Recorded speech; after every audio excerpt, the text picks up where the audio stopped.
တေအမှုမှုအချိန်ရောက်နေပြီဆိုလို့ရှိရင်ပတ်ဝန်းကျင်ကလည်းကိုယ့်ကိုဘာမှမတတ်နိုင်ဘူး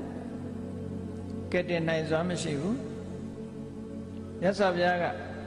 သုတ်တန်တစ်ခုမှာဟောထားတယ်နတ္တန္တိပုဒ္ဒဒါနာယ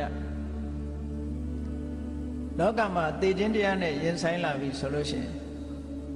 ကာဝယ်ပေးမဲ့သားသမီးဆိုတာမရှိဘူးတဲ့မိဘတွေဖို့သားသမီးအနေနဲ့လည်းပဲကဲတင်ပေးနိုင်တဲ့မိဘဆိုတာမရှိဘူးဆွေတွေမျိုးတွေလည်းဒီလိုဘဝစည်းစာအချိန်ရောက်နေပြီဆိုလို့ရှိရင်တော့ကဲတင်နိုင်တဲ့လူတယောက်မှမရှိဘူးလို့ဒီလိုပြောတာပဒါစာရီနဲ့ပတ်သက်ပြီးမြတ်စွာဘုရားဒီတရားကိုဟောတာအမြဲတမ်းနှလုံးသွင်းစရာကောင်းတဲ့တရားပေါ့နပိတာနာပိပန္နဝအန္တကေနာတိပန္နတနတ္ထိညာတိတုဒါနတာ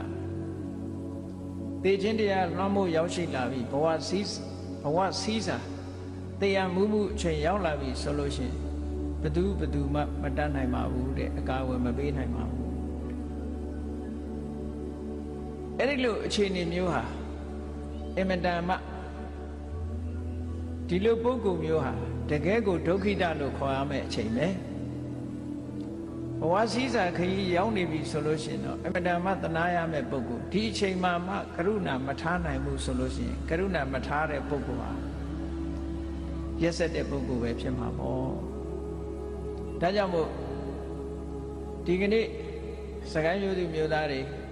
စုပေါင်းပြီးတော့ဒုက္ခကာရီအသင်းဆိုတာတည်ထောင်တာကျမ်းမာမှုဆိုတဲ့အချိန်နော်ဘဝစည်းစာရောက်လာတဲ့ကျမ်းမာမှု